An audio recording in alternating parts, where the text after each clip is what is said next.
महाराणा प्रताप एक गौरवशाली व्यक्तित्व है। आज हम जिस वीर सपूत भारत की आन बान शान के जीवन के संबंध में कुछ विचार प्रकट करना चाहते हैं, वह विराट व्यक्तित्व है महाराणा प्रताप। आदिकाल से ही भारत भूमि अपनी समृद्धि और गौरव के कारण पूरे विश्व के लोगों का ध्यान आकर्षित करती रही है। यहाँ के वैभव का इतिहास साक्षी है। यहाँ वेद, उपनिषद, भगवद गीता, आगम और त्रिपिटक जैसे सिद्धांत ग्रंथ हैं, जो रामायण, महाभारत जैसे महाकाव्य भी उस पर आधारित हैं।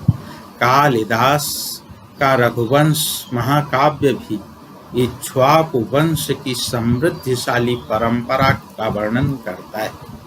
समय समय पर कवियों ने, विद्वानों ने अपने सामने अपनी लेखनी चलाई है और उससे देश की सांस्कृतिक समृद्धि हमारे सामने आई है। यदि उन्होंने ऐसा न किया होता तो पीढ़ियां सदा यह सुनती रहती कि हम तो गुलाम रहे, हमारे पूर्वज गुलाम रहे। इतिहासकार उतना ही आदर के पात्र हैं जितना हमारे वीर सपूत आदर के पात्र रहे हैं। आज भगवान बुद्ध और महावीर के पश्चात श्रमण परंपरा का प्रादुर्भाव हुआ। उसी काल में चाणक्य जैसे महान गुरु का भी प्रादुर्भाव हुआ, जिसने चंद्रगुप्त जैसे महान शिष्य को जन्म दिया। चंद्रगुप्त का मार्गदर्शन स्वयं चाणक्य ने किया। उनकी तैयारी अपने मार्गदर्शन में ही करवाई और वही चंद्रगुप्त आगे चल करके अखंड भारत के निर्माण करने में सफल हुआ। हमें विश्व विजय का स्वप्न लेकर आ रहे उस आक्रांता सिकंदर को याद करना होगा, जिसको चंद्रगुप्त की विशाल सेनाओं को देखकर, मगध साम्राज्य के वैभव को देखकर वापस जाना पड़ा था। तत्पश्चात भारत ने हजारों वर्ष तक कोई गुलामी के चिन्ह नहीं देखे और भारतवर्ष आजाद रहा। किंतु यह परंपरा लंबे समय तक नहीं चली। भारतवर्ष छोटे छोटे राज्यों में बंट गया और उन छोटे छोटे राज्यों में बंटने के कारण उसके अंदर राजाओं में आपसी लड़ाई होती रही है। मौर्य वंश के समय जिस अखंड भारत का भूभाग लगभग आधी एशिया पर फैला था, ईसवी शताब्दी आते आते छोटे छोटे राजाओं और उनके सामंतों में बंट जाने के कारण की अखंडता को खतरा पहुंचा और सभी राजागण लगभग किसी बाहरी हमले से बेखबर थे। उन्हें यह नहीं पता था कि कभी हम पर हमला भी हो सकता है।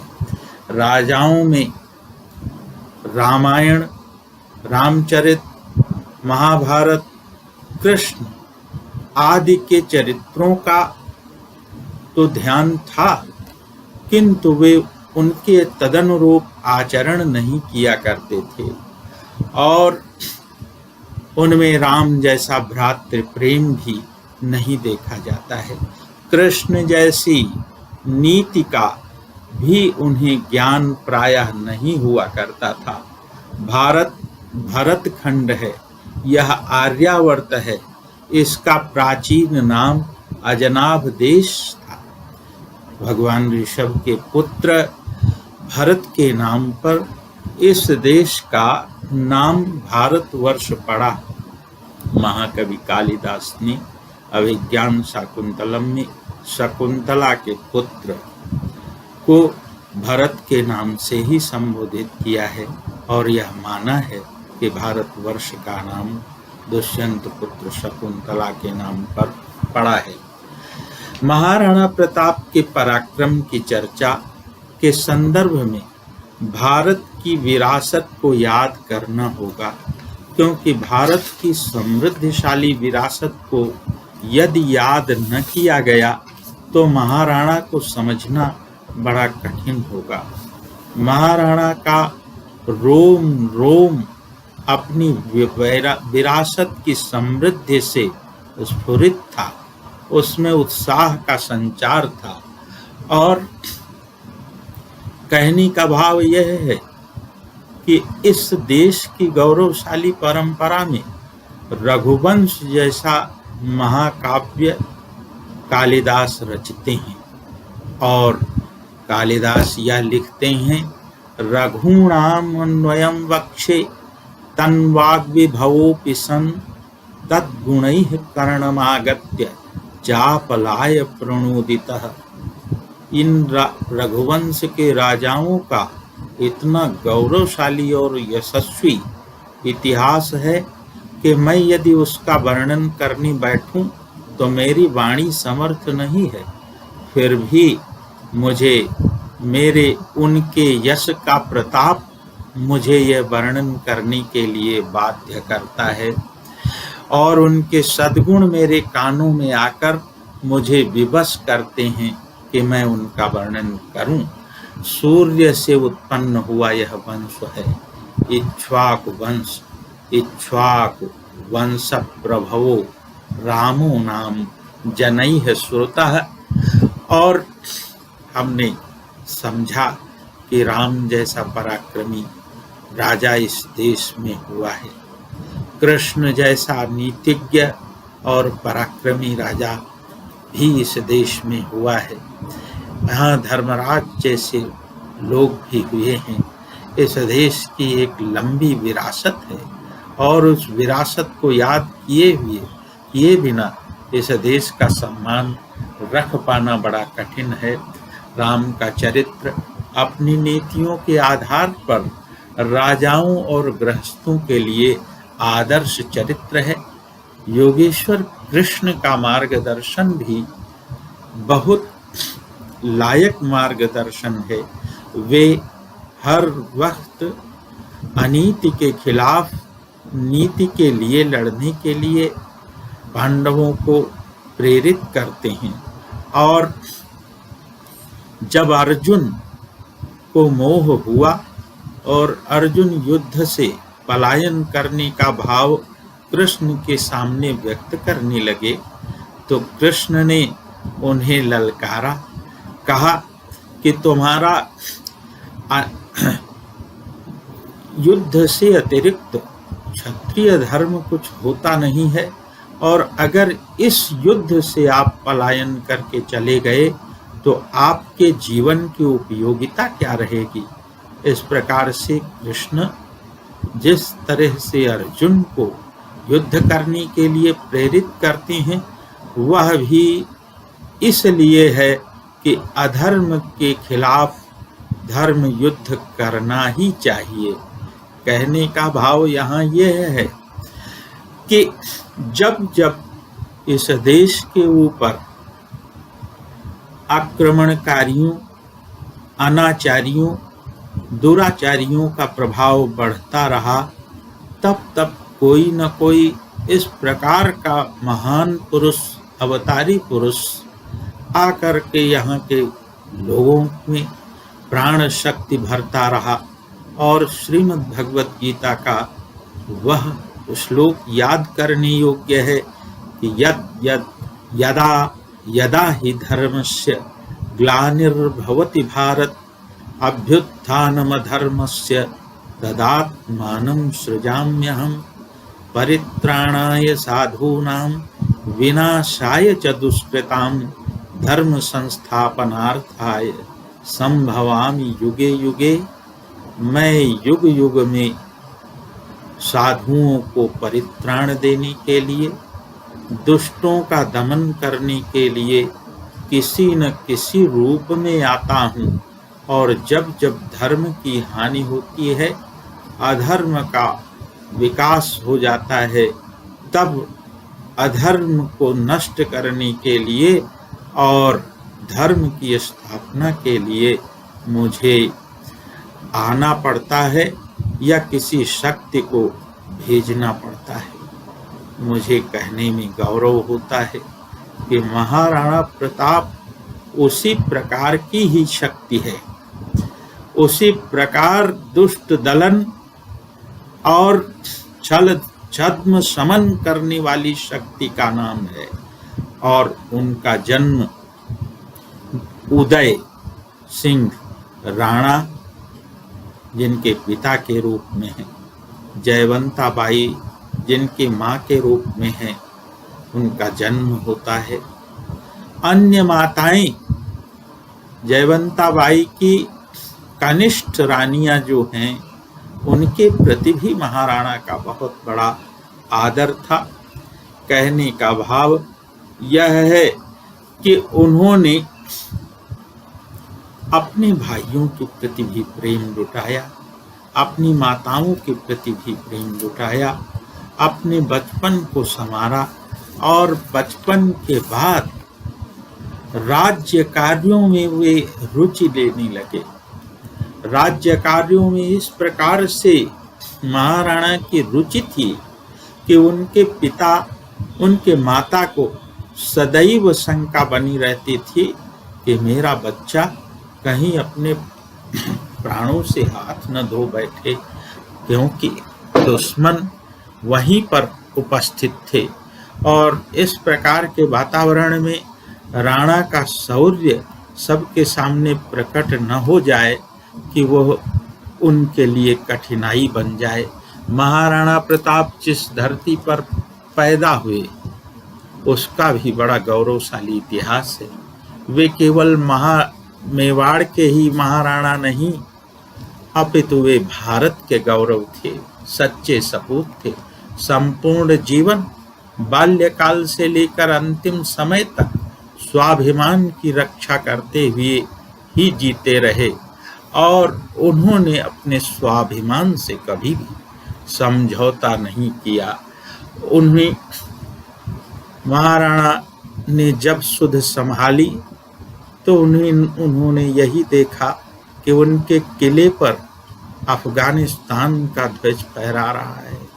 यह बात उन्हें सदैव खलती रही और किस प्रकार से वो इस ध्वज को उखाड़ फेंके, ये ललक उनके दिल में सदैव तड़पती रही। किंतु परिस्थितियां इस प्रकार की नहीं थी कि महाराणा प्रताप बचपन में इस प्रकार का कोई उपक्रम कर सकते। किंतु दूसरी तरफ शम्स खान, जो शेर शाह सूरी का सेनापति था, वह इतना लालची, इतना दुष्ट निकृष्ट प्रकृति का था कि उसका लालच युद्ध करने के लिए सदैव प्रेरित करता रहता था। और महाराणा उदय सिंह किसी न किसी प्रकार से युद्ध टालने के प्रयास में रहते थे ताकि शांति बनी रहे और जनता की सुरक्षा होती रहे, तब तक उनके बच्चे बड़े हो जाएं। लेकिन महाराणा को बड़े होने की प्रतीक्षा अच्छी नहीं लग रही थी। उन्होंने अपने पिता द्वारा किए हुए राज्य के समझौते को बहुत ही गंभीरता से लिया कि पिता को क्यों इतना कठिन समझौता करना पड़ा कि इसी राजमहल पर हमारे ही दुश्मन का ध्वज फहरा रहा है, हमारी सबकी स्वतंत्रता छीनी गई है, हमारे सबके स्वाभिमान पर कितना बड़ा ताला लगा हुआ है, इसे किस प्रकार से छुट्टी मिले। वे अपनी मंझली रानी, अपनी माता के जो मंझली रानी थी, उनके पुत्रों के प्रति भी बड़ा आदर भाव रखते थे शक्ति सिंह, विक्रम, और उनकी सबसे छोटी जो माता थी वे उस समय गर्भवती थी। कहने का भाव कि जब युद्ध हुआ है, उस एक प्रकार से कहा जाए दुष्ट शम्स खान की सेना और उदय सिंह जी के बीच में, तो महाराणा का दिल सदैव युद्ध में भाग लेने के लिए तड़पता रहा और वे अपने पिता के उस एक जो कि पिता ने यह चाहा था कि हमारे बच्चे सुरक्षित स्थान पे चले जाएं, वो चुपके से भाग करके किले में आके छिप गए और उस दिन की प्रतीक्षा करने लगे कि जब युद्ध होगा तो हम अपने पिताजी के साथ हाथ बटाएंगे और मेवाड़ की आज़ादी के लिए लड़ेंगे। महाराणा अपनी माता और पिता की आज्ञा का पालन करने के लिए सदा तैयार रहते थे, किंतु उनके रियासत मुगलों के रहमो करम पर टिकी थी, इसलिए वे अपने पिता का और प्रजा का सुख चैन देखना चाहते थे, जो कि किसी प्रकार से छिन चुका था। राजपूत असंगठित थे, उनकी सेनाएं छोटी थीं और बारीकी से देखा जाए तो समर में केवल राजपूत योद्धा ही कूदते थे, न उस समय की प्रजा की भागीदारी हुआ करती थी, न अन्य किसी की, और यही कारण है कि सेना छोटी हुआ करती थी। राजकाज में हाथ बटाने में महाराणा की बाल्यकाल से ही रुचि थी। वे अपनी ही पीठ में खंजर भोंकने वालों की चालों पर भी पैनी नजर रखते थे। कहने का भाव कि जो छल छद्मी उसी राजभवन में सदैव कुचक्र दुष्चक्र रचा करते थे, उनके कुचक्रों और दुष्चक्रों का पर्दाफाश महाराणा करने के लिए तत्पर रहा करते थे। और इसी लक्षण को देख करके यह कहा जा सकता है कि होनहार बिरवान के होत चीकने पात, जानहार बिरवान के झांझा पाता खात। वे होनहार थे, उनके हर कदम मेवाड़ के अच्छे भविष्य का संकेत देते थे।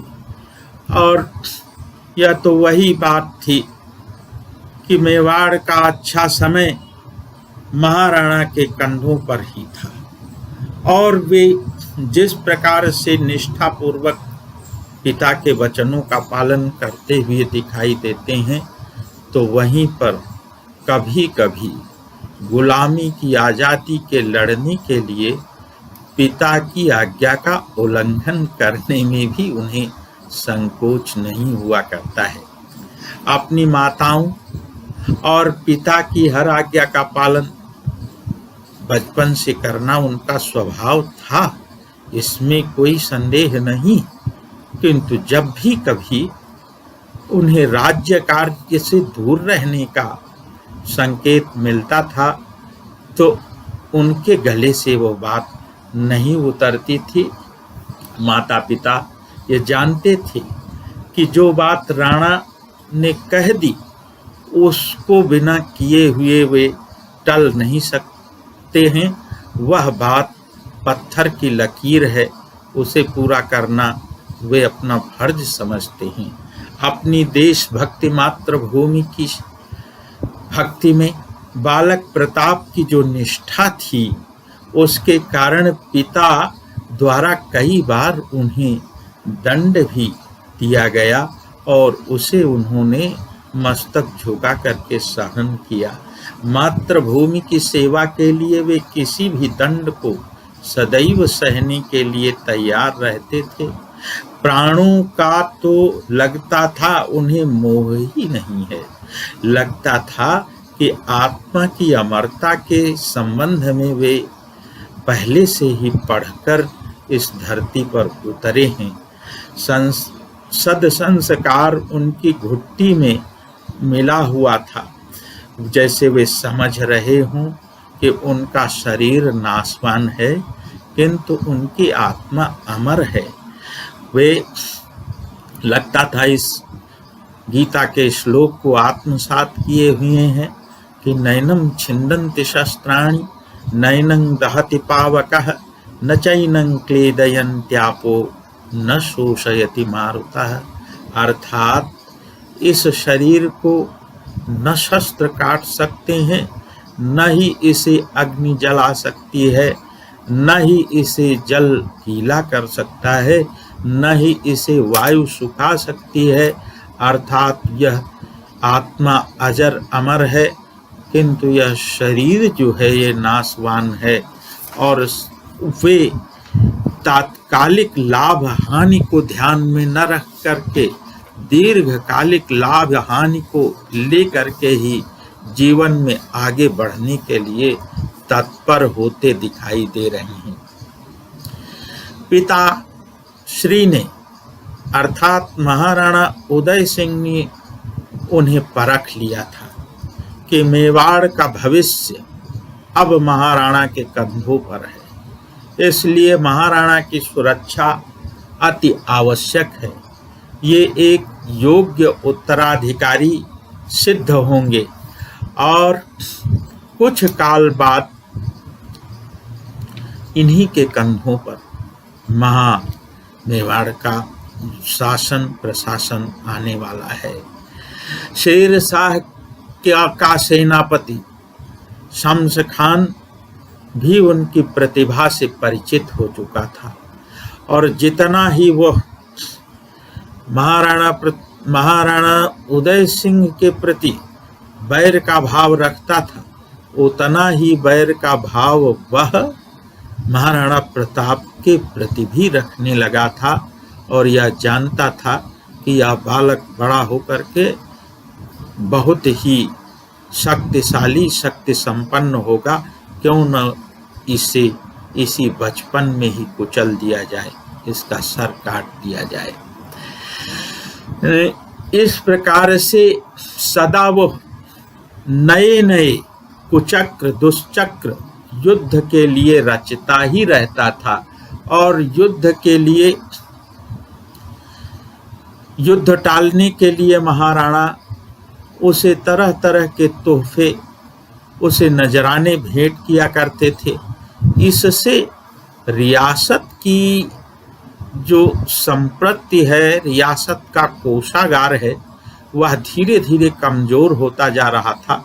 दुश्मन की शक्ति बढ़ती जा रही थी। वो नई नई सेना अपनी और बढ़ाता जा रहा था और राजपूत सेना में इस प्रकार की कोई अभिवृद्धि नहीं हो रही थी। इस प्रकार से युद्ध टालना भी ज्यादा दिन तक महाराणा के लिए श्रेयस्कर नहीं था। राजपूत राजा अपनी नीतियों में बंधे हुए थे। वे युद्ध नीति का कभी भी उल्लंघन नहीं करना चाहते थे, जबकि शत्रु सेना सदैव अपने छल छद्मों के माध्यम से युद्ध नीति की तो धज्जियां ही उड़ाती रहती थी। युद्ध नीति उनके लिए कुछ नहीं थी, विजय ही और मार काट ही उनका उद्देश्य हुआ करता था। राजपूत राजाओं ने उस समय भी, जबकि उनके राज्य दांव पर लगे हुए थे, तो भी युद्ध नीतियों का, सच्चाई का और दुश्मन पालन करने के लिए तत्पर रहते थे। दुश्मन की चालों को नाकाम करने में वे अपनी नीतियों के कारण ही नाकाम हुआ करते थे। राणा प्रताप बहुत छोटे थे, किंतु अपने पिता की मजबूरियों से वे आहत थे। जब भी वे राजधर्म की दृष्टि से कोई कदम उठाते तो उनके पिता उन्हें अनुशासन का पाठ पढ़ाते, उन्हें दंड देते। राणा उदय सिंह के किले में ऐसे जासूस फिरते थे जो पल पल की खबर अफगान सेनापति को देते थे। ऐसा ही एक राणा उदय सिंह का विश्वास पात्र सखीदास था, जो राणा के प्रत्येक चाल का समाचार शत्रु सेना को दे आता था और उसके बदले में उनसे अशर्फियां ले आया करता था। प्रताप ने सखीदास के विश्वासघात का पर्दाफाश किया और उसे मृत्युदंड दिलाया। उसी दिन से ही मेवाड़ को अपनी आजादी का एहसास होने लगा था। गुलामी में बचपन बीतने के कारण युद्ध नीति का जैसा प्रशिक्षण एक योद्धा को मिलना चाहिए, संभवतः उसका अवसर तो महाराणा को नहीं मिला था। फिर भी उन्हें युद्ध कला विरासत में मिली थी। स्वतः जन्य वंशानुगत प्रतिभा के आधार पर उन्होंने युद्ध करने की कला का अपने में विकास किया था। कहना न होगा कि एक एक करके राज्य प्रायः गुलाम हो चुके थे और मुगल शासकों का आनंद ही आनंद था। कहने का भाव था कि उनको अपना भविष्य बड़ा उज्जवल दिखाई देता था। वे यह सोचते थे कि सदैव वे इस भारत भूमि पर सदा सदा के लिए कालजयी राज्य किया करेंगे, किंतु सत्यमेव जयते के प्रभाव से ऐसा कभी हुआ नहीं करता है। कहने का इस सच्चाई को कौन झुठला सकता है कि राजमहलों में रहने वाली रानियां अपने शील की रक्षा के लिए जौहर करने को सदा तैयार रहती थीं। इस पर यह टिप्पणी करना चाहूँगा कि यदि उन्हें भी युद्ध कला में निपुण किया जाता, राज्य की जनता में भी अन्य योद्धाओं को तैयार किया जाता, तो राजपूतों की शक्ति बढ़कर होती, किंतु न स्त्रियां युद्ध कर सकती थीं, न ही राजपूतों के अतिरिक्त अन्य लोग युद्ध कर सकते थे। इसलिए राजपूत सेनाएं छोटी हुआ करती थीं और वे स्वयं लड़ते थे और राजा स्वयं लड़ते थे। राजा पराजित होते थे तो सारी सेना भी अपने को पराजित घोषित कर दिया करती थी। प्रजा वर्ग के जवानों को योद्धा की भांति प्रशिक्षण दिया जाना अनिवार्य था, आवश्यक था, किंतु वैसा नहीं किया जाता था, जिसका खामियाजा भुगतना पड़ा। कहने का अर्थ यह है कि स्वयं राजा युद्ध में उतरते थे और राजा ही आगे होते थे।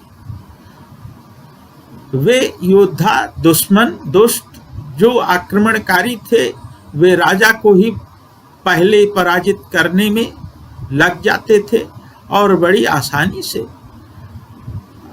विजेता घोषित कर देते थे अपने को।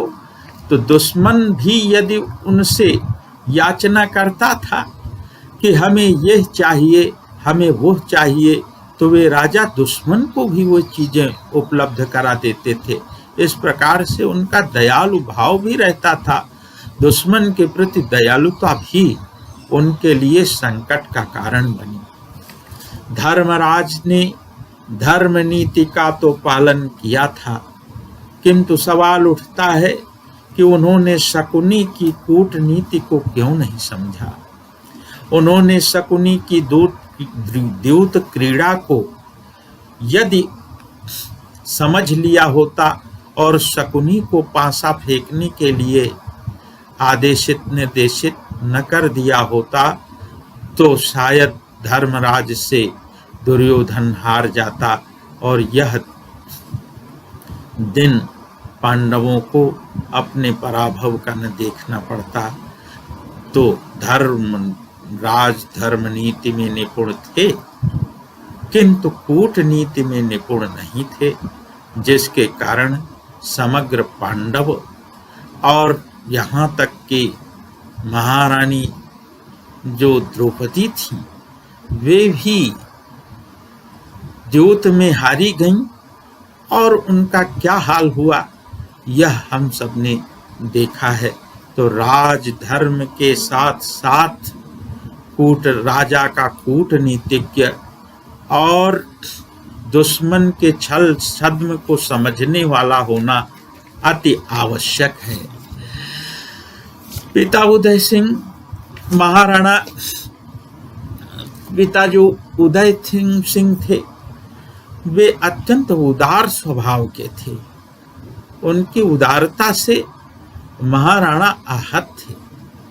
कहने का भाव यहाँ यह बनता है कि यहाँ योगेश्वर कृष्ण जैसा कोई कूटनीतिज्ञ और नीतिज्ञ यदि मिला होता तो संभवतः राजपूताना पर इस प्रकार से अफगानिस्तान या फिर उन आक्रांताओं का ध्वज कभी नहीं फहरता। योगेश्वर कृष्ण जैसे नीतिवेत्ता की आवश्यकता होती है। कहा गया है यत्र योगेश्वरः कृष्णः यत्र पार्थ धनुर्धरः तत्र श्री विजयो भूतिर नीतिर मतिर ध्रुवामम्। यहाँ पर महाराणा प्रताप का जीवन भोग ऐश्वर्य से बिल्कुल रहित था। सारा का सारा जीवन उनका समग्रता से युद्ध के लिए ही समर्पित था। अद्भुत साधना से भरा जीवन है जिसके आगे शत्रु भी नतमस्तक हो जाते हैं।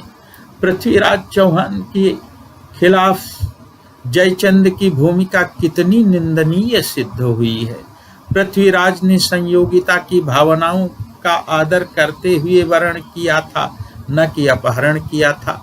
किंतु जयचंद ने पृथ्वीराज के खिलाफ मुगल सेना को आमंत्रित करके सदा सदा के लिए कलंक अपने मस्तक पर मढ़ लिया था। तो कहने का भाव कि इस देश को जयचंद मान सिंह जैसे लोग भी मिले हैं जो अपने ही भाइयों का खून बहाने में कभी भी कोई कोर कसर नहीं छोड़ते रहे हैं। क्या आज जयचंद की कमजोरी हम कमजोरी नहीं कहेंगे? क्या मान सिंह की कमजोरी हम कमजोरी नहीं कहेंगे जो कि राणा प्रताप के खिलाफ अकबर की ओर से लड़ा था? और यही कारण था कि जनता पर आक्रांता सदैव विजयी सिद्ध हुए और जनता सदैव विजित हो गई। जनता मूक दर्शक रही, जनता लुटती रही, पिसती रही, गरीब ही होती रही तथा देश की संपत्ति दूसरे देश में सदैव जाती रही। राष्ट्रभक्ति के खिलाफ साजिशें कामयाब होती रहीं और जातिवाद को बढ़ावा मिला। जाति के नाम पर फूट डालो और राज्य करो, यह नीति सदा विजयी होती रही। कहने में संकोच नहीं है कि जिस प्रकार से इसमें फूट डालो और राज करो की नीति कामयाब हुई है वह आज भी चलती जा रही है। लोग संगठित नहीं हो सके, देश अपने गौरव को देख नहीं सका और यही कारण है कि हम जब अपनी विरासत को भूल जाएंगे, राम को, कृष्ण के पराक्रम को भूल जाएंगे, जैसा कि उनके पराक्रम को भुलवाने का प्रयास किया जा रहा है, साजिशें रची जा रही हैं। चंद्रगुप्त, अशोक, विक्रमादित्य, स्कंदगुप्त जैसे शासकों को और महाराणा प्रताप, शिवाजी जैसे वीरों को स्मरण करने का यदि हमें स्वातंत्र्य नहीं रहा, यदि हमने उन्हें स्मरण नहीं किया, तो यह मान के चलें कि हम कभी भी अपने को अपने ही पैरों पर खड़ा कभी नहीं कर पाएंगे। और सिख गुरुओं की भी शहादत को, उनकी शिक्षाओं को हमें सदैव याद रखना पड़ेगा और राष्ट्र में राष्ट्रीय एकता के लिए हमें सदैव कटिबद्ध रहना पड़ेगा। हम जब तक संगठित नहीं हो सकेंगे तब तक हम राष्ट्रीय एकता का स्वप्न देख ही नहीं सकते हैं।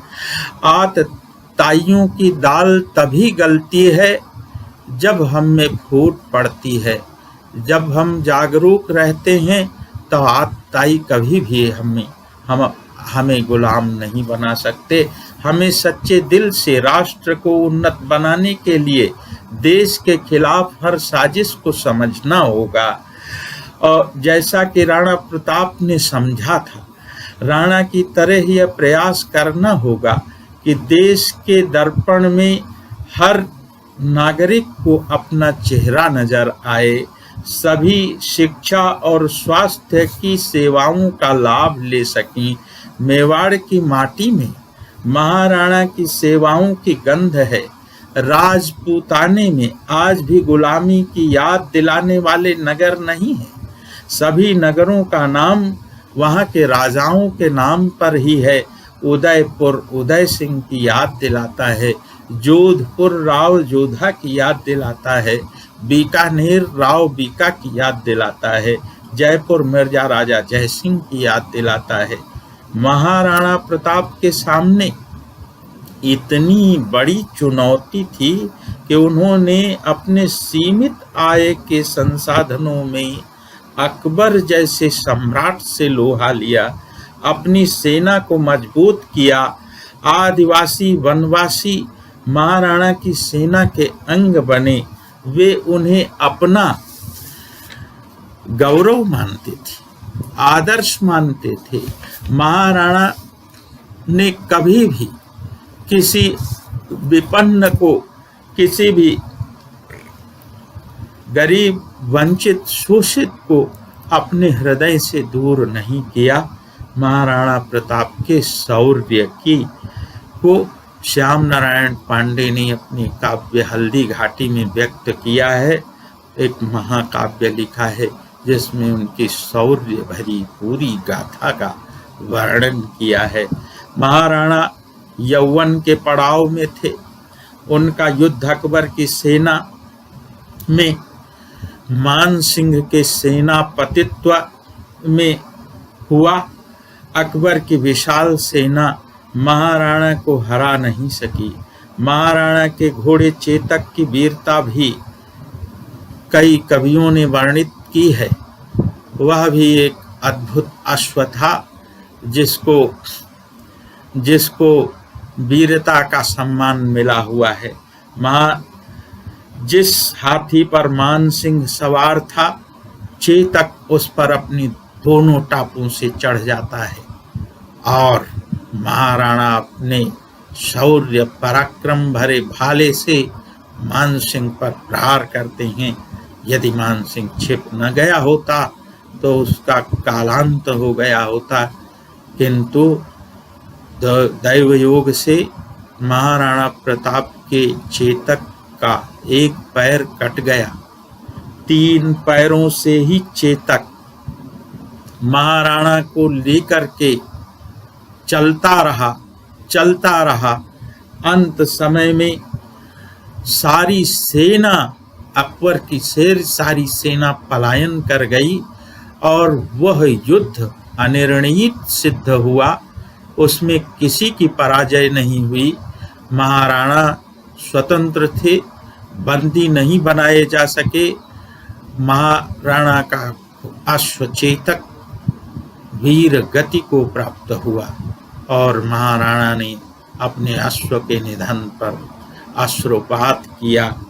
हल्दी घाटी के युद्ध में सैनिकों का इतना खून बहा था कि युद्ध के बाद जो बरसात हुई, बरसात के पानी में रक्त मिलकर इस तरह से बहा मानो रक्त की धार ही बह रही हो और वह एक तालाब में संचित हुई, जिसे रक्त तलैया के नाम से आज भी जाना जाता है।